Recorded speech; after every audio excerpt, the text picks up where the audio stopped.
Jesus. Praise the lord. యేసుక్రీస్తు నామంలో మీ అందరికీ శుభములు. సమూయేలు మొదటి గ్రంథం బైబిల్ స్టడీకి ప్రేమపూర్వకమైన ఆహ్వానం తెలియజేస్తూ ఉన్నాను. ఈరోజు మనం ధ్యానించుకోబోయే వాక్య భాగం మొదటి సమూయేలు 15వ అధ్యాయం మొదటి వచనం చదువుకుందాం. ఒకానొక దినమున సమూయేలు సౌలుని పిలిచి, యెహోవా ఇశ్రాయేలీయులకు తన జనముల మీద నిన్ను రాజుగా అభిషేకించుటకై నన్ను పంపెను. ఈరోజు ఈ యొక్క వాక్యం వ్యర్థం కాకుండా ప్రతి హృదయంలో నాటబడి ఫలించుటకు సహాయం చేయమని యేసుక్రీస్తు నామములో ప్రార్థిస్తున్నాం తండ్రి, ఆమేన్. ప్రియులారా, ఇక్కడ చాలా అద్భుతమైనటువంటి మాటలు దేవుడు మనకు సెలవిస్తూ వస్తూ ఉన్నాడు. ఏంటంటే ఈ యొక్క 15వ అధ్యాయంలో మనం చూసినట్లయితే సౌలు మరోసారి దేవునికి తిరుగుబాటు చేస్తున్నాడు. సమూయేలు సౌలును గద్దిస్తూ ఉన్నాడు. సౌలు పాపం చేయడమే కాదు, ప్రజల ఎదుట పాపాన్ని కప్పిపుచ్చుకునేటువంటి ప్రయత్నం చేస్తూ ఉన్నాడు. దేవుడు సౌలును విసర్జిస్తూ ఉన్నాడు. ఇంత జరిగినా కూడా సమూయేలు సౌలును ప్రేమిస్తూ ఉన్నాడు. హల్లెలూయా, దేవునికి స్తోత్రం. ఈ సౌలు పతనానికి సంతాపం వ్యక్తం చేస్తున్నాడు సమూయేలు గారు. అమాలేకీయులను పూర్తిగా నాశనం చేయాలని చెప్పి దేవుని ఆజ్ఞ. శత్రుశేషం ఏ మాత్రం ఉండకూడదు. ప్రియులు గమనించాలి, అగగును కూడా మిగల్చకూడదు. ఎందుకు దేవుడు వారి పట్ల అంత కాఠిన్యం వహించాడు అని చెప్పి అందరికీ అనుమానం వస్తుంది. దీనికి సమాధానమే ఎస్తేరు గ్రంథంలో మీకు దొరుకుతుంది అనమాట. యూదులను నాశనం చేయాలని చెప్పి ప్రతిజ్ఞ చేసినటువంటి హామాను కూడా ఒక అమాలేకీయుడే. హల్లెలూయా, వింటున్నారా? యూదులందరినీ కూడా నాశనం చేయాలి అని చెప్పి ఒక ప్రతిజ్ఞ చేశాడు ఆయన. ఎవరు? హామాను. అతను ఎవరో తెలుసా? అమాలేకీయుడు. మొదటి నుంచి కూడా అమాలేకీయులు దేవుని ప్రజలకు విరోధులు. నిర్గమకాండం మనం 17వ అధ్యాయం చూసినట్లయితే ఒకసారి 8వ వచనం నుంచి 16వ వచనం వరకు చూస్తే, తరువాత అమాలేకీయులు వచ్చి రెఫీదీములో ఇశ్రాయేలీయులతో యుద్ధం చేయగా మోసే యెహోషువతో, మన కొరకు మనుషులను ఏర్పరిచి వారిని తీసుకుని బయలు వెళ్ళి అమాలేకీయులతో యుద్ధం చేయదము. రేపు నేను దేవుని కర్రను చేతపట్టుకుని ఆ కొండ శిఖరం మీద నిలిచేదను. యెహోషువ మోసే తనతో చెప్పినట్లు చేసి అమాలేకీయులతో యుద్ధమాడెను. మోసే, అహరోను, హూరు అనువారు ఆ కొండ శిఖరమునకు ఎక్కిరి. మోసే తన చేయి పైకెత్తినప్పుడు ఇశ్రాయేలీయులు గెలిచిరి. మోసే తన చేయి దింపినప్పుడు అమాలేకీయులు గెలిచిరి. మోసే చేతిలో బరువెక్కగా వారు ఒక రాయి తీసుకుని వచ్చి అతడు ఒక దాని మీద కూర్చుంటే దాన్ని వేసిరి. అహరోను హూరులు ఒకడు ఈ ప్రక్కను ఒకడు ఆ ప్రక్కను అతని చేతులను ఆదుకొనగా అతని చేతులు సూర్యుడస్తమించే వరకు నిలకడగా ఉండెను. అట్లు యెహోషువ కత్తి వాడి చేత అమాలేకీయులను అతని జనులను గెలిచెను. అప్పుడు యెహోవా మోసే తెట్లను, నేను అమాలేకీయుల పేరు ఆకాశం క్రింద నుండకుండా బొత్తిగా తుడిచివేయుదును గనుక జ్ఞాపకార్థంగా గ్రంథములో దీన్ని వ్రాసి యెహోషువకు వినిపించుము. తర్వాత మోసే ఒక బలిపీఠం కట్టి దానికి యెహోవా నిస్సి అని పేరు పెట్టి, అమాలేకీయులు తమ చేతిని యెహోవా సింహాసనంకి విరోధంగా ఎత్తిరి గనుక యెహోవా అమాలేకీయులతో తరతరముల వరకు యుద్ధమాడెను. అమ్మా, వింటున్నారా? చాలా జాగ్రత్తగా వినాలి. చాలా ప్రాముఖ్యమైన విషయాలు దేవుడు మనకు సెలవిస్తూ ఉన్నాడు. ఈ వృత్తాంతం అంతా కూడా అక్కడ వర్ణించబడింది నిర్గమకాండంలో. సౌలు ఎవరంటే సైతాను మనిషి. అతనికి యథార్థమైనటువంటి మారు మనసు రాలేదు. అతడు సౌలు ఇశ్రాయేలుకు మొట్టమొదటి రాజు అయినప్పటికీ ఒక వేషధారి. భక్తిని నటించాడు కానీ దాని శక్తిని ఆశ్రయించలేనటువంటి వాడుగా సౌలు గారు మనకి కనిపిస్తూ ఉన్నాడు. హల్లెలూయా, దేవునికి స్తోత్రం కలుగును గాక. తిరుగుబాటును అవిధేయతను కప్పిపుచ్చుకోవడానికి భక్తి ముసుగు వేసుకున్నటువంటి వాడుగా కనిపిస్తున్నాడు సౌలు గారు. సరే, మనకి మొదటి సమూయేలు గ్రంథం 15వ అధ్యాయం 2వ వచనం నుంచి మనం వెళ్తే, సైన్యములకు అధిపతి యెహోషువ వచ్చిందేమనగా అమాలేకీయులు ఇశ్రాయేలీయులకు చేసినది నాకు జ్ఞాపకమే. వారు ఐగుప్తుల నుంచి రాగానే అమాలేకీయులు వారికి విరోధులై మార్గమందు వారి మీదకు వచ్చారు కదా. కాబట్టి నీవు పోయి కనికరింపక అమాలేకీయులను హతము చేయొచ్చు. పురుషులనేమి, స్త్రీలనేమి, బాలులనేమి, పసిపిల్లనేమి, ఎద్దులనేమి, గొర్రెలనేమి, ఒంటెలనేమి, గార్ధభావములను అన్నిటినీ హతం చేసి వారికి కలిగినదంతా బొత్తుగా పాడు చేసి అమాలేకీయులను నిర్మూలం చేయమని చెప్పాను. వింటున్నారా ప్రియులారా? చాలా చాలా ప్రాముఖ్యమైన విషయాలు ఇవన్నీ కూడా మనకి చాలా జాగ్రత్తగా ఉండాలి. యెరికో గురించి దేవుడిచ్చినటువంటి సూచన లాంటివే ఇవి కూడా. యెహోషువ గ్రంథం 6వ అధ్యాయం 17 నుంచి 21 వచనాలు మీరు చదివితే అక్కడ అర్థమవుతుంది అంతా కూడా. ఇక్కడ మనం చూసినట్లయితే ఈ మాటలు వింటుంటే మనకేమనిపిస్తుంది? చాలా కఠినమైన మాటలు మాట్లాడుతున్నాడు కదా దేవుడు అనిపిస్తూ ఉంటుంటుంది. ద్వితీయోపదేశకాండం 25వ అధ్యాయం మీరు చూసినట్లయితే అక్కడ ద్వితీయోపదేశకాండం 25వ అధ్యాయం 17వ వచనంలో దేవుడు ఏం సెలవిస్తున్నాడంటే, మీరు ఐగుప్తు నుండి వచ్చుచుండగా మార్గమున అమాలేకీయులు మీకు చేసిన దానిని జ్ఞాపకం చేసుకును. అతడు దేవునికి భయపడక మార్గమున నీకు ఎదురుగా వచ్చి నీవు ప్రయాస వడి అలసి ఉన్నప్పుడు నీ వారిలో నీ వెనుక ఉన్న వారి బలహీనందరినీ హతం చేశాను. అమ్మ వింటున్నారా? 19వ వచనం. కాబట్టి నీవు స్వాధీనపరచుకున్నట్లు నీ దేవుడిని యెహోవా స్వాస్థ్యంగా నీకు ఇచ్చిన దేశంలో చుట్టుపక్కల ఉన్నటువంటి నీ సమస్త శత్రువులను లేకుండా చేసి నీ దేవుడిని యెహోవా నీకు విశ్రాంతి దయచేసిన తరువాత ఆకాశం క్రింద నుండి అమాలేకుల పేరు తుడిచివేయవలెను. ఇది మరిచిపోవద్దు. అమ్మ గుర్తుపెట్టుకోండి, ఇది మరిచిపోవద్దు. మోసే అమాలేకుల గురించి వివరించాడు. వింటున్నారా జాగ్రత్తగాను? ఎస్తేరు గ్రంథంలో ఉన్నటువంటి హామాను అమాలేకీయుడు. అతడు ఇజ్రాయేలు జాతిని మట్టు పెట్టాలని చెప్పి చూశాడు. దేవుని తీర్మానమే సరైనటువంటిది. దేవుడు తన ప్రజల క్షేమాన్ని కోరి ఈ ఆజ్ఞ ఇచ్చాడనమాట. హల్లెలూయా, దేవునికి స్తోత్రం కలుగును గాక. సమూయేలు మొదటి గ్రంథం 15:4 వచనం చూసుకుందాం. అంతటా సౌలు జనులను పోగు చేసి తెలాయిములో వారిని లెక్కబెట్టగా కాల్బలము 2,00,000 మంది, యూదా వారు 10,000 మంది నుండిరి. 5వ వచనం. అప్పుడు సౌలు అమాలేకీల పట్టణంలో ఒకదాన్ని వచ్చి లోయలో పొంచి ఉండి. 6వ వచనం. ఇశ్రాయేలీయులు ఐగుప్తు నుండి వచ్చినప్పుడు మీరు వారికి ఉపకారం చేసేది కనుక అమాలేకీలతో కూడా నేను మిమ్మల్ని నాశనం చేయకున్నట్లు మీరు వారిలో నుండి బయలుదేరిపోవుడని కెనీయులకు వర్తమానం పంపగా కెనీయులు అమాలేకీలలో నుండి వెళ్ళిపోయిరి. ఇక్కడ మీరు గమనించదగ్గ విషయం, చాలా ప్రాముఖ్యమైనటువంటి విషయం. గమనించండి, సౌలు తనతో ఉన్నటువంటి ప్రజలు ఎంతమంది ఉన్నారని చెప్పి చూడటానికి వారిని లెక్కించాడు. ఆ లెక్కించినటువంటి తర్వాత అమాలేకు పట్టణానికి వచ్చి కెనీయులకు మీరు వెళ్ళిపోండి అని చెప్పి హెచ్చరిక చేశాడు ఆయన. లేకపోతే నాశనం అయిపోతారని చెప్పి అన్నాడు. కెనీయులు అంటే ఎవరు? కెనీయులు అంటే ఎవరు? వీళ్ళు మోసే యొక్క మామ ఉన్నాడు కదా, మోసే గారి యొక్క మామగారి వంశానికి చెందినటువంటి వారు అనమాట. వీళ్ళంతా కూడా కెనీయులు. వీరి వివరాలు మనం చూడాలంటే ప్రియమైనటువంటి సహోదరి స్నేహితులరా, మనకి ఎక్కడ వీళ్ళ యొక్క వివరాలు ఎక్కడ మనకి క్లియర్గా కనిపిస్తాయంటే న్యాయాధిపతుల గ్రంథం ఒకసారి త్వరగా మీరు చూసినట్లయితే న్యాయాధిపతుల గ్రంథం 1వ అధ్యాయం 16వ వచనంలో చూసినట్లయితే అక్కడ మోసే మామయ్య అయినటువంటి కెయీను కుమారులు యూదా వంశస్థులతో కూడా ఖర్జూర చెట్ల పట్టణంలో నుండి ఆరాదు దక్షిణ దిశలోని యూదా అరణ్యమునకు వెళ్ళి అక్కడ చేరి ఆ జనముతో నివసించిరి. అర్థమైంది కదండి? అదేవిధంగా న్యాయాధిపతుల గ్రంథం 4వ అధ్యాయం 11వ వచనం నుంచి మనం చూసినట్లయితే దెబోరాయు అతనితో కూడా పోయిను. అంతకు లోగా కయీనీయుడైనటువంటి హేబేరు మోసే మామయ్యైనటువంటి హోబాబు సంతతి వారైనటువంటి కయీనీయుల నుండి వేరుపడి కెదేసు నద్దనున్నటువంటి జయనన్నీములోని మస్తకి వృక్షం వద్ద తన గుడారం వేసుకుని ఉండెను. అభినోయాము ఇట్లా మీరు 17వ వచనం వరకు మీరు చదువుకుంటే ఆ రాయబడి ఉన్నటువంటి విషయాలన్నీ కూడా కెనీయుల గురించే. ఈ కెనీయులను దేవుడు ఈ విధంగా రక్షణ కల్పించాడు ఆ కెనీయులకి. వింటున్నారా? చాలా జాగ్రత్తగా వినాలి. సరే, మొదటి సమూయేలు గ్రంథం 15వ అధ్యాయం 7వ వచనంలోనికి వచ్చేద్దాం మనం. తరువాత సౌలు అమాలేకీలను హవీలా నుండి ఐగుప్తు దేశపు మార్గమునున్నటువంటి షూరు వరకు తరిమి హతము చేసి అమాలేకీల రాజు అయినటువంటి అగగును ప్రాణముతో పట్టుకొని జనులందరినీ కత్తి చేత నిర్మూలన చేశాను. ఇక్కడ మనం విన్నాం, అగగును కూడా పూర్తిగా ధ్వంసం చేయాలి, నాశనం చేయాలని చెప్పి దేవుడు వాగ్దానం ఇచ్చాడు. కానీ దాన్ని పక్కన పెట్టేసేసి సౌలు ఏం చేస్తున్నాడంటే అగగును మాత్రం ప్రాణంతో పట్టుకుని 9వ వచనం 8వ వచనం అమాలేకీల రాజైన అగగును ప్రాణముతో పట్టుకుని జనులందరినీ కత్తి చేత నిర్మూలన చేసెను. సౌలును జనులను కూడి అగగును గొర్రెలలోని ఎడ్లలోని కొవ్వుని వాటిని మంచి వాటిని మొదలైన వాటిని అన్నింటినీ నిర్మూలన చేయక కడగా ఉంచంటే మిగిల్చి పనికిరాని పశువులన్నింటినీ నిర్మూలన చేస్తారు. ఇక్కడ దేవుడు చెప్పేది ఏంటి? వీళ్ళ సొంత నిర్ణయం చూడండి. మంచి వాటిని అన్నింటి నుంచి చెడ్డవాటిని చంపేశారనమాట. సౌలు అనుకున్నాడు, అందరిని ఎందుకు చంపాలని, అందరిని ఎందుకు హత్య చేయాలి, అమాలేకు రాజు అనేటువంటి అగగును చంపడం ఎందుకు అసలని, మామూలు ప్రజలను చంపినా పర్వాలేదు కానీ ఇతన్ని యుద్ధ ఖైదీగా ఉంచితే బాగుంటుందని చెప్పి సౌలు గారు అనుకుని ఉండొచ్చు. ఇది సౌలు సొంత అభిప్రాయం, దేవుని అభిప్రాయం కాదు. ఇది దేవుని ఆజ్ఞకు భిన్నమైనటువంటిది. అమాలేకు జాతి యావత్తు కూడా పాపభూయిష్టమైనటువంటిది. దాన్ని పూర్తిగా నిర్మూలన చేయవలసిందే. దేవుని మాట వినాలి ఖచ్చితంగా. సౌలుకు దోపుడు సొమ్ము మీద ఆశ కలిగింది.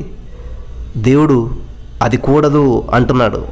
ఇశ్రాయేలీలు దేవుని మాట చెప్పున అమాలేకీలను హతం చేయవలసిందే. వింటున్నారా? 10వ వచనం చాలా జాగ్రత్తగా వినాలి. ఇక్కడ మనం చూసినట్లయితే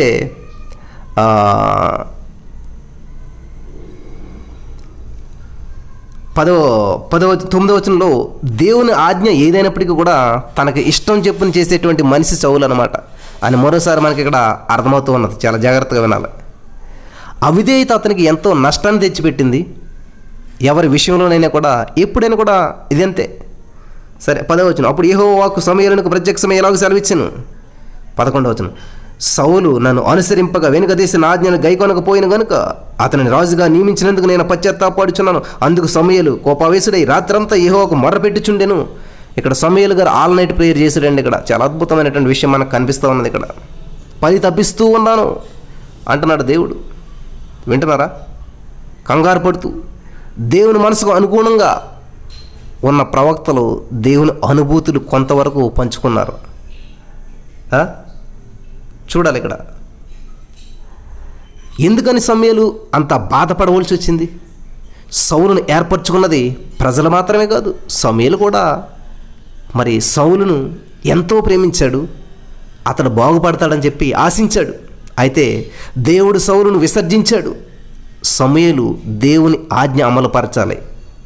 సౌలు మరి మారేటట్లు లేడు. అతని మీదకి దేవుని యొక్క తీర్పు వచ్చింది. దేవుని చిత్తం నెరవేరాలి. దానికి ఆటంకాలు ఉంటే వాటిని తొలగించాలి. వింటున్నారా? దేవుడు పశ్చాత్తాపడటం ఏంటి? దీనికి ఒక ప్రత్యేకమైన అర్థం ఉంది ప్రియులారా. దేవుడు తిరుగుబాటు చేసేటువంటి పాపి విషయమై బాధపడుతూ ఉంటాడు. అమ్మ అర్థమవుతుందా? పశ్చాత్తాపడటం ఏంటంటే మనకి ఇదే అధ్యాయంలో కొంత దూరం వెళ్ళాక ఆయన పశ్చాత్తాపడేటకు నరుడు కాదని ఉంటుంది. ఇక్కడ పశ్చాత్తాపడడం అనే దానికి ప్రత్యేకమైన అర్థం ఏంటంటే దేవుడు తిరుగుబాటు చేసేటువంటి పాపి విషయమై బాధపడుతూ ఉంటుంటాడు. దేవుడు సౌలును తొలగించాడు. అయినా కూడా సౌలు ఇంకా తానే రాజు అన్నట్టున్నాడు. తానే రాజు అంటున్నాడు. దేవుడు తొలగించినప్పుడు సౌలు వెంటనే తొలగిపోవాలి, కానీ ముందుకెత్తి అదే పదవిలో కొనసాగుతానంటున్నాడు. సమూయేలు కోపావేశుడయ్యాడు. అంటే సమూయేలులో ఆశాభంగం, కోపం రెండు కనబడుతున్నాయి.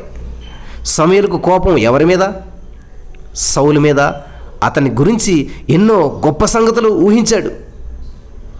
బాగుపడతాడని చెప్పి ఆశించాడు. గొప్ప రాజు అవుతాడని చెప్పి అతని ద్వారా ఆ ఇజ్రాయేల్ మొత్తం జాతికి ఎంతో మేలు చేకూరుతుందని చెప్పి ఎన్నో ఆశలు పెట్టుకున్నాడు సమూయేలు గారు సౌలు మీద.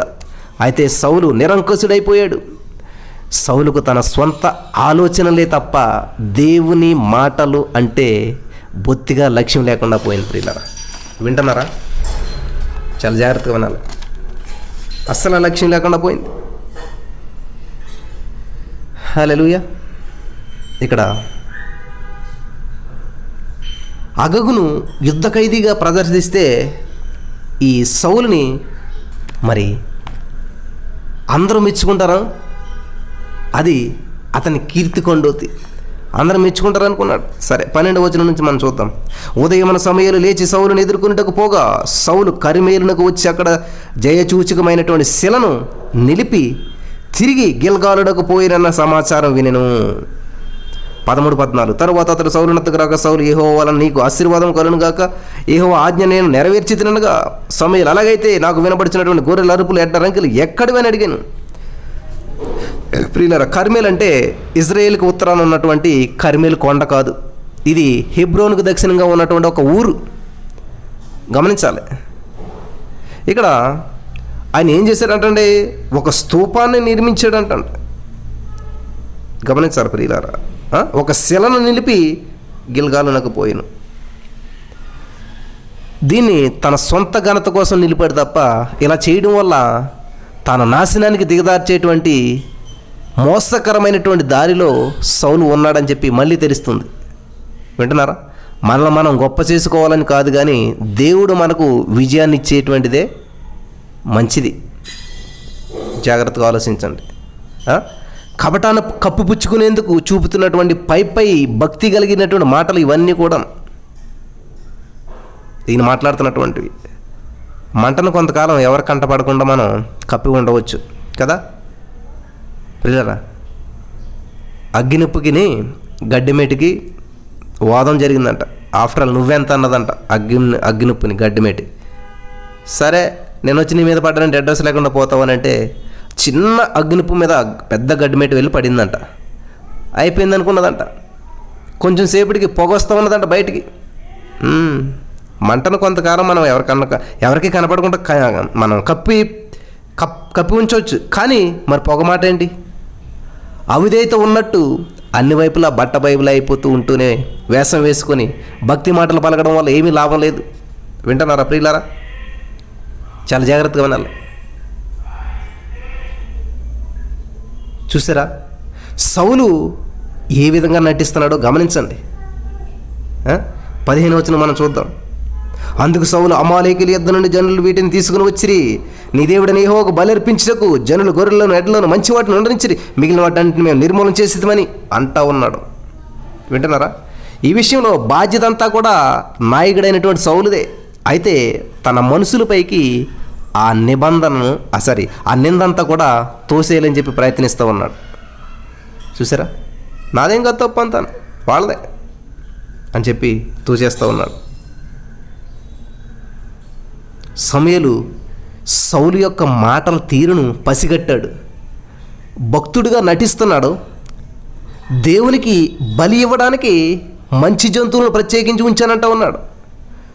సౌలు గొప్ప వేషధారి. లోపల ఒకటి బయట ఒకటి. ఇప్పుడు గమనించాలి, లోపల ఒకటి ఉంది, బయట ఒకటి మాట్లాడుతూ ఉన్నాడు. దీనే మనం నోరు మాట్లాడుతుంటే నొసలు వెక్కిరిస్తున్నదంట. ఇప్పుడు గమనించాలి, మళ్ళీ చెప్తాను చూడండి. నోరు మాట్లాడుతుంటే నొసలు వెక్కిరిస్తుందంట. కొందరు చాలా అన్యాయంగా సంపాదించినటువంటి ధనాన్ని దేవుని సేవ కోసం విరాళంగా ఇస్తూ ఉంటుంటారు. ఎందుకంటే నలుగురిలో పేరు సంపాదించుకోవాలని చెప్పి మరి ఎడతెగకుండా పనిచేస్తూ ఉంటుంటారు చాలామంది. దేవుని మెప్పు కంటే మనుషుల మెప్పును ఎక్కువగా కోరుతూ ఉంటుంటారు. సమూయేలు సౌలు అవిధేయతను పసిగట్టాడు. సౌలు ఇతరుల మీదకి బాధ్యతనంతా కూడా నెట్టివేస్తున్నాడు. కానీ జరిగినటువంటి దానికి ఒక రాజుగా తానే బాధ్యత వహించాలి. దేవుని ఎదుట ప్రియులారా బుకాయిస్తే అంటే అబద్ధం ఆడితే అది దేవుని దృష్టిలో అవిధేయత, దైవ ధిక్కారం అవుతుంది. 16వ వచనం జాగ్రత్తగా వినండి. సమూయేలు, నీవు మాట్లాడ పని లేదు, యెహోవా రాత్రి నాతో సెలవిచ్చిన మాట నీకు తెలియజేతును, వినుము. సౌలు చెప్పుమనెను. అందుకు సమూయేలు, నీ దృష్టికి నీవు అల్పుడుగా ఉన్నప్పుడు ఇశ్రాయేలీయుల గోత్రములకు శిరస్సునైతివి. యెహోవా నిన్ను ఇశ్రాయేలు మీద రాజు మీద అభిషేకించిన, మరి యెహోవా నిన్ను సాగనంపి నీవు పాపాత్ములైనటువంటి అమాలేకీయులను నిర్మూలన చేయము, వారు లయమగు వరకు వారితో యుద్ధము చేయమని సెలవీగా, నీవు ఎందుచేత యెహోవా మాట వెనక దోపుడు మీద ఎగబడి ఆయన దృష్టికి కీడు చేసిదివని. అందుకు సౌలు, ఆ మాట అనవద్దు, నేను యెహోవా మాట విని యెహోవా నన్ను పంపిన మార్గమున పోయి అమాలేకీయుల రాజైనట్టు అగగును తీసుకుని వచ్చి తిని, కానీ అమాలేకీయులు నిర్మూలన చేసి తిని. అయితే గిల్గాలులో నీ దేవుడిని యెహోవాకు బలర్పించగా జనులు సపితములకు గొర్రెలను ఎడ్లను ముఖ్యమైన వాటిని తీసుకుని వచ్చిందని సమూయేలుతో చెప్తున్నాడు. అప్పుడు కూడా ఒప్పుకోవట్లేదు, మారు మనసు పొందట్లేదు. వింటున్నారా ప్రియులారా? చాలా తెలివిగా ప్రదర్శిస్తున్నాను అనుకుంటున్నాడు సౌలు గారు. కానీ సౌలు యొక్క అవిధేయతనంతా కూడా పసిగట్టినటువంటి సమూయేలు గారు చెప్తూ ఉన్నాడు.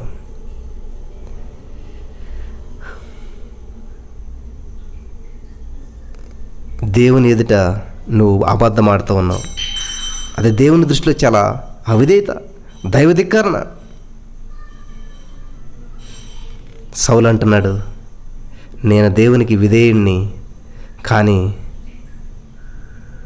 నా దేవుడు మన దేవుడు అనడం లేదు. నీ దేవుడికి బలి ఇవ్వటానికి తెచ్చాను, నీ దేవుడు అన్నాడు. కానీ కనీసం మన దేవుడు, నా దేవుడు అని అంటలేదు. సమూయేలుతో నీ దేవుడు అంటూ ఉన్నాడు. జరిగిన దానికి నైతిక బాధ్యత తీసుకోవాల్సింది సౌలు, కానీ తీసుకోవడం లేదు. ఆత్మవంచన చేసుకుంటున్నాడు. వింటున్నారా ప్రియులారా? 22-23 వచనాలు. అందుకు సమూయేలు తాను సెలవిచ్చిన ఆజ్ఞను ఒకడు గైకొనడం వలన యెహోవా సంతోషించినట్లు ఒకడు దహన బలులను అర్పించడం వలన ఆయన సంతోషించిన. ఆలోచించిన బలులు అర్పించడం కంటే ఆజ్ఞను గైకొనుటయు పొట్టేళ్ల క్రొవ్వు అర్పించడం కంటే మాట వినుటయు శ్రేష్టము.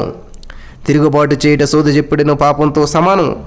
మూర్ఖతను అగపరచుట మాయా విగ్రహములు గృహదేవతను పూజించడంతో సమానం. యెహోవా ఆజ్ఞను నిన్ను విసర్జించిదివి కనుక నీవు రాజుగా ఉండకుండా ఆయన నిన్ను విసర్జించిననగా. అమ్మ వింటున్నారా?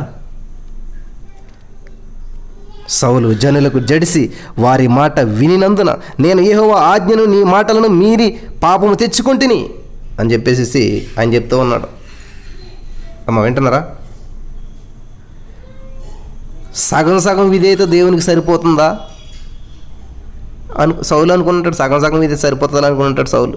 నిజానికి అసంపూర్ణ విధేయత అవిధేయత అనమాట. మైనస్ ఇంటూ ప్లస్ మైనసే అవుతుంది. ఆ పశువులను తీసుకున్న రమ్మని చెప్పి దేవుడు అతన్ని పంపలేదు.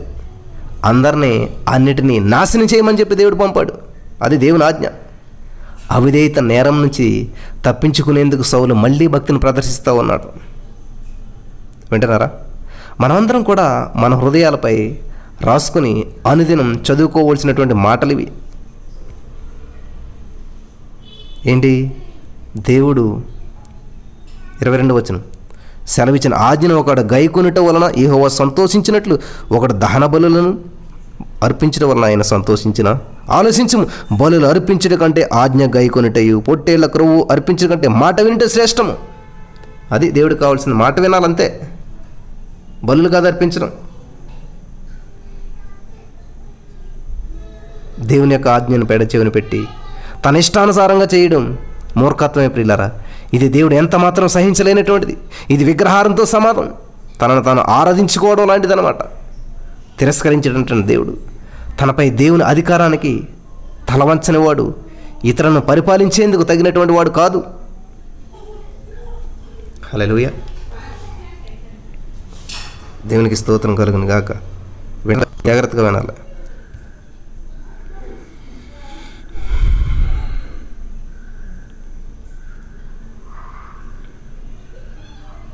ప్రియులరా, ఈ వచనాలు లేఖనాలలో చాలా శ్రేష్టమైనటువంటివి. దేవుడు సౌలు విసర్జిస్తున్నాడు. దేవునికి అవిధేయులైనటువంటి వారిని దేవుడు విసర్జిస్తాడు. ప్రియులరా, యేసు నా స్నేహితుడని పాటలు పాడొచ్చు. ఏసే నా స్నేహితుడు అని చెప్పి పాటలు పాడొచ్చు. నీ స్నేహితుడైతే ఆయన నీవు చెప్పినట్లు చేస్తాడా? వినాలి. యేసుప్రభు నీ స్నేహితుడే, అలాగని చెప్పి నువ్వు చెప్పినట్టు ఆయన చేస్తాడా? అలా కాదు. ఆయన చెప్పినట్లు నీవు చేయాలి. యేసుక్రీస్తు ప్రభు వారు నిన్ను నన్ను మనందరినీ కూడా తన స్నేహితులు అంటూ ఉన్నాడు. ఆయన చెప్పినట్లే మనం చేయాలి కదా. యోహాను సువార్త 15వ అధ్యాయం, యోహాను సువార్త 14వ అధ్యాయం 15వ వచనం చూసినట్లయితే, మీరు నన్ను ప్రేమించినట్టు నా ఆజ్ఞను గైకొందురు. ఆయనను ప్రేమించినటువంటి వారికి ఆయన ఆజ్ఞలతో నిమిత్తం లేదు. దేవుని బిడ్డలు దేవుణ్ణి సున్నితంగా చాలా సన్నిహితంగా ఎరిగి ఉండాలి. దేవుని ఎరిగినటువంటి వారు దేవుని ఇంటిలో ఉండటానికి వీల్లేదు. క్రైస్తవం మతం కాదు, క్రీస్తుతో సన్నిహితమైనటువంటి సంబంధమే క్రైస్తవ్యం. ఆయనను ఎరిగి ఉండటమే నిత్య జీవం. హల్లెలూయా. దేవునికి స్తోత్రం కలుగును గాక. మొదటి సమూయేలు గ్రంథం 15వ అధ్యాయం 24 నుంచి మనం చూసినట్లయితే, సౌలు జనులకు జడిసి వారి మాట వినినందున నేను యెహోవా ఆజ్ఞను నీ మాటలను మీరి పాపం తెచ్చుకుంటుని, కాబట్టి నీవు నా పాపమును పరిహరించి నేను యెహోవాకు మొక్కుకున్నట్లు నాతో కూడా తిరిగి రమ్మని సమూయేలును వేడుకొనెను. అందుకు సమూయేలు, నీతో కూడా నేను తిరిగి రాను. నీవు యెహోవా ఆజ్ఞను విసర్జించిదివి కనుక ఇశ్రాయేలీయుల మీద రాజుగా ఉండకుండా యెహోవా నిన్ను విసర్జించినని చెప్పాడు. వెళ్ళిపోవాలని తిరుగుగా సౌలు అతని దుప్పటి చెంగు పట్టుకునేందున అది చినిగేను. అప్పుడు సమూయేలు అతనితో ఇట్లనెను, నేడు యెహోవా ఇశ్రాయేలు రాజ్యమును నీ చేతి నుంచి లాగివేసి నీకంటే ఉత్తముడైనటువంటి నీ పొరుగువానికి దానికి అప్పగించి ఉన్నాడు. 29వ వచనం, మరి ఇశ్రాయేలీయులకు ఆధారమైనటువంటి వాడు నరుడు కాడు, ఆయన అబద్ధమాడడు, పశ్చాత్తాపపడడు. వింటున్నారా ప్రియులరా? అబద్ధమాడడు, పశ్చాత్తాపపడడు. ప్రియులు గమనించాలి, సౌలును దేవుడే రాజుగా చేశాడు. అయితే అతని యొక్క పాపాన్ని బట్టి అతన్ని తొలగించాడు. దేవుడు మనసు మార్చుకోలేదు సౌలు. ప్రియులు గమనించాలి, పాపాన్ని బట్టి అతను తొలగించాడు. ఎవరిని? సౌలుని. దేవుడే మనసు మార్చుకోలేదు సౌలు. మంచితనము, మంచి మనసు మార్చుకొని చెడ్డ మనసును తెచ్చిపెట్టుకున్నాడు. సౌలు పాపం చేశాడు, దేవుడు అతని మీద కఠిన చర్య తీసుకుంటూ ఉన్నాడు. 30-31 వచనాలు చూసినట్లయితే, అందుకు సౌలు, నేను పాపం చేసేది అయినను నా జనుల పెద్దల ఎదుట ఇశ్రాయేలు ఎదుట నన్ను గణపరిచినటువంటి యెహోవాకు మొక్కుటకై నేను పోగా నాతో కూడా తిరిగి రమ్మని అతన్ని వేడుకొనినందున సమూయేలు తిరిగి సౌలు వెంట వెళ్ళాను. సౌలు యెహోవాకు మొక్కిన తరువాత, ప్రియులారా, సౌలులో నిజమైనటువంటి పరివర్తన రాలేదు. ఇంకా తన యొక్క పాపాన్ని కప్పిపుచ్చుకుంటున్నాడు. ఆరాధన చేద్దాం రమ్మంటున్నాడు. నన్ను దేవుడు విసర్జించినట్లు ప్రజలకు తెలియకూడదు అంటున్నాడు. పశ్చాత్తాపపడటం ఆయనకి చేత కాదు, పశ్చాత్తాపడడానికి. కానీ తన యొక్క అవిధేయతకు మూల్యం చెల్లించడానికి ఒప్పుకోవట్లేదు ఆయన. ప్రభువా నిజమే, దోషిని, తప్పు చేసిన క్షమించట్లేదు. అతడు నిలువెల్లా కూడా వేషధారి. ప్రియులారా, సమూయేలు 31వ వచనం. సమూయేలు తిరిగి సౌలు వెంట వెళ్ళెను. సౌలు యెహోవాకు మొక్కినటువంటి తరువాత సమూయేలు అమాలేకుల రాజు అయినటువంటి అగగును నా దగ్గరకు తీసుకుని రండి అని చెప్పాను. అగగు సంతోషంగా అతని దగ్గరకు వచ్చి మరణ శ్రమ నాకు గడిచిపోయినే అని చెప్పగా, వింటున్నారా? సమూయేలు నీ కత్తి స్త్రీలకు సొంతు లేకుండా చేసినట్లు నీ తల్లికి స్త్రీలలో సొంతు లేకుండా పోవునని అతనితో చెప్పి గిల్గాలులో యెహోవా సన్నిధిని అగగును తుత్తునీలుగా నరికెను. ప్రియులు గమనించండి, చాలా ప్రాముఖ్యమైన విషయం. అగగు సమూయేలు వద్దకు భయపడుతూ గజగజ వణుకుతూ వచ్చాడు. అసలే సౌలే అంతముందు నుంచి రావాలి, కానీ ఆయన తీసుకొచ్చాడు. అప్పుడు సమూయేలు పిలుస్తూ ఉన్నాడు. అగగును పిలిచినప్పుడు వచ్చాడు. అగగు యుద్ధ ఖైదీ, సంకెళ్ళతో ఉన్నాడు. మరణశ్రమ అనగా మరణపు చేదు గతించిపోయింది అనుకున్నాడు అగగు. అయితే అగగు అక్కడికక్కడే హతుడయ్యాడు. అగగు క్రూరుడు, ఎందరినో హతమార్చాడు. సమూయేలే ఆ పని చేయవలసి వచ్చిందనమాట. దేవుని తీర్పును సమూయేలు అమలుపరిచాడు. 34, 35 వచనాలు చూసినట్లయితే, అప్పుడు సమూయేలు రామాకు వెళ్ళిపోయిన సౌలు గిబియాలోను తన ఇంటికి వెళ్ళెను. సౌలు బ్రతికిన దినములంటూ సమూయేలు అతని దర్శింప వెళ్ళలేదు, కానీ సౌలుని గూర్చి దుఃఖాక్రాంతుడాయను. మరియు తాను సౌలును ఇశ్రాయేలీయుల మీద రాజుగా నిర్ణయించి నందుకు యెహోవా పశ్చాత్తాపపడెను. వింటున్నారా ప్రియులరా? చాలా ప్రాముఖ్యమైనటువంటి విషయంలో మనం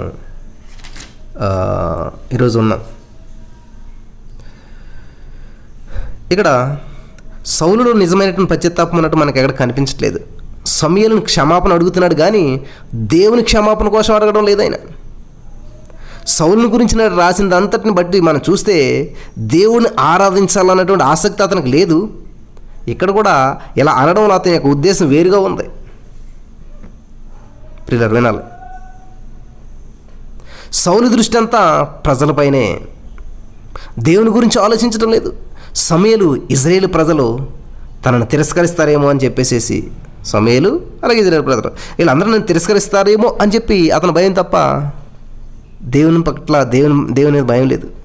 మనుషులు తన పట్ల కొంచెం గౌరవం చూపితే ఆ పదవి నిలబడుతుందని చెప్పి అతని ఆశ. ఈనాడు క్రైస్తవ లోకంలో కూడా మనం చూసేటువంటి అనేకులు ఇందులో సౌలు వంటి వారే ఉన్నారు. అయితే తన అంతరంగం గురించి దావీదు తాపత్రయపడటంతో దీన్ని అంతటిని పూడ్చి చూడొచ్చు. మనం 51వ కీర్తన 10వ వచనం మీరు చదువుకోవచ్చు. ప్రియులు గమనించాలి, సౌలుకు ప్రియులరా సమూయేలు గారికి సౌలు పట్ల చాలా ప్రేమ ఉంది. కాబట్టి అతడు అంతగా అడుగుతుంటే కాదనలేకపోయాడు.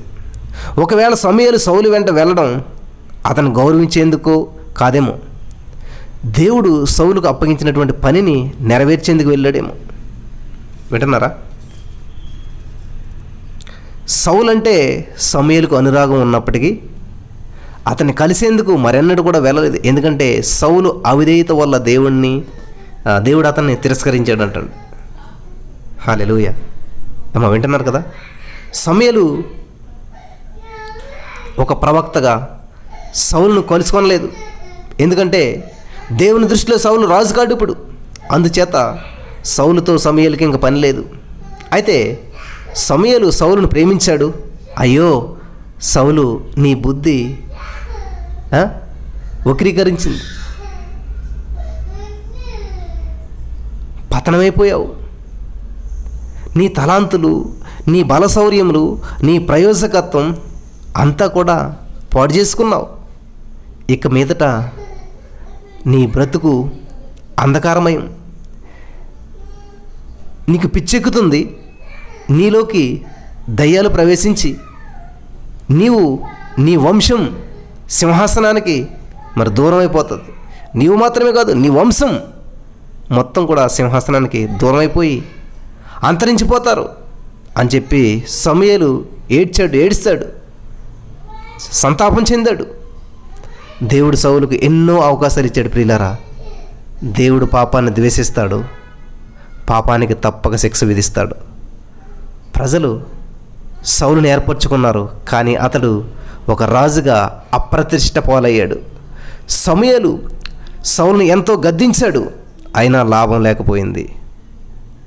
దేవుడు నిన్ను ప్రేమిస్తున్నాడు, నీలో నాలో పాపం ఉంటే దాన్ని ద్వేషిస్తూ ఉన్నాడు. పశ్చాత్తాప్తుడై అంటే చేసిన తప్పును సరిదిద్దుకునేందుకు చేసే పని అన్నమాట. మనం పశ్చాత్తాప్తులమైతే దేవుడు ఖచ్చితంగా క్షమిస్తాడు. మన దేవుడు పరిశుద్ధుడు, నీతిమంతుడు, ప్రేమమయుడు. వింటున్నారా ప్రియులారా? ఆయన వద్దకు వారిని ఆయన అన్నడు కూడా త్రోసివేయడు. ఎటువంటి శ్రమ నుంచి ఆయన విడిపిస్తాడు, నడిపిస్తాడు. ముగింపులో కొన్ని ప్రాముఖ్యమైన విషయాలు మీతో చెప్పాలనుకుంటూ ఉన్నాను. ఇశ్రాయేలీలకు ఆధారమైనటువంటి వాడు నరుడు కాదు, ఆయన అబద్ధమాడడు, పశ్చాత్తాపపడడు, మారినటువంటి వాడు, ఏ మనుషునిలాగా ఉద్దేశాలు మార్చుకునేటువంటి వాడు కాదు. ఆయన దేవుడు చెప్పిన మాట మారదు. ఆయన పేరు యెహోవా. ద్వితీయోపదేశకాండం మనం చూసినట్లయితే 32వ అధ్యాయం 4వ వచనంలో చూసినట్లయితే ఆయన ఆశ్రయదుర్గముగానున్నాడు, ఆయన కార్యము సంపూర్ణము, ఆయన శరీరని న్యాయమును, ఆయన నిర్దోషి నమ్ముకొనదగినటువంటి దేవుడు, ఆయన నీతిపరుడు, యథార్థవంతుడు. ఆశ్రయదుర్గమైనటువంటి వాడు మన దేవుడు. కాబట్టి ఆయనకు బలమున్నటువంటి వారు. హల్లెలూయా, దేవునికి స్తోత్రం. ఆయనకి బయట ఉన్నటువంటి వారందరూ కూడా నిరాశ్రయులే. సరే, ఈ అధ్యాయంలో చాలా ప్రాముఖ్యమైన విషయాలు దేవుడు మనకు తెలియజేశాడు. దేవుడి చేత అభిషేకించబడినటువంటి సౌలు, రాజుగా ఉన్నటువంటి సౌలు తప్పు చేశాడు, దేవుని ఆజ్ఞను తిరస్కరించాడు. కానీ అయినా కూడా సమూయేలు వండర్ఫుల్ మ్యాన్ ఆఫ్ గాడ్ అనమాట. ప్రేమిస్తూ ఉన్నాడు, సౌలుని ప్రేమిస్తూ ఉన్నాడు. చాలా కోపం వచ్చింది. మూర్ఖుడా ఇలాగెందుకు చేసామని చెప్పి తిడతలేదు వెళ్ళి. సౌలు చేసినటువంటి తప్పును పబ్లిక్గా అందరికీ తెలిసేలా చేయట్లేదు. అతని మీద కోపడతలేదు. కోపం వచ్చి ఏం చేస్తున్నాడు? మోకరించి ప్రార్థన చేస్తున్నాడు. కోపం వచ్చినప్పుడు ఎదుటి తిట్టకుండా మోకరించి ప్రార్థన చేయండి. ప్రార్థన పరిస్థితులు మారుస్తుంది. కాబట్టి ఇక్కడ చాలా అద్భుతమైన విషయం ఏంటంటే, సౌలుకు కోపం వస్తే ఏం చేస్తున్నాడంటే ఉపవాసం ఉండి ఆల్ నైట్ ప్రేయర్ చేస్తున్నాడు. ఆల్ నైట్ ప్రేయర్ చేసినటువంటి వారిలో సమూయేలు ఉన్నాడు. ఇక్కడే ఎందుకోసం చేస్తున్నాడంటే సౌలు తప్పిపోయాడని చెప్పి, సౌలు దేవుని ఉద్దేశాన్ని నెరవేర్చలేదని చెప్పి, సౌలు దేవుడిచ్చిన అవకాశాన్ని దుర్వినియోగం చేసుకున్నాడని చెప్పి బాధతో, ఆవేదనతో ఆల్ నైట్ ప్రేయర్ చేసినటువంటి వాడుగా ఇక్కడ సమూయేలు కనిపిస్తూ ఉన్నాడు. వినండి ప్రియులారా, జాగ్రత్తగా. చేసినటువంటి తప్పు చేయడం తప్పు కాదు, కానీ తప్పును ఒప్పుకోకపోవడం తప్పు అనమాట. సౌలు దేవుని ఎదుట తప్పు చేసిన ఒప్పుకుని ఉంటే ఎంత బాగుండేది. నా ప్రియమైనటువంటి సహోదరి స్నేహితులారా, ఈ రోజున దేవునికి గాయం కలిగించేటువంటిది, దేవునికి అవమానాన్ని కలిగించేటువంటి జీవితం మనం ఎంతో జీవించాం. ఇప్పుడే మోకరించి, దేవా నిజమే, నీ గాయాలు నేను మళ్ళా రేపాను, నా మాటల్లో, నా చూపుల్లో, నా ప్రవర్తనలో, నా నిర్ణయాల్లో నీకు విలువ ఇవ్వలేదు, నన్ను క్షమించు దేవా అని చెప్పి మనం అనుకున్నట్లయితే ఖచ్చితంగా దేవుడు మనల్ని క్షమిస్తాడు, విడిపిస్తాడు. ఆదరించబడ్డారా?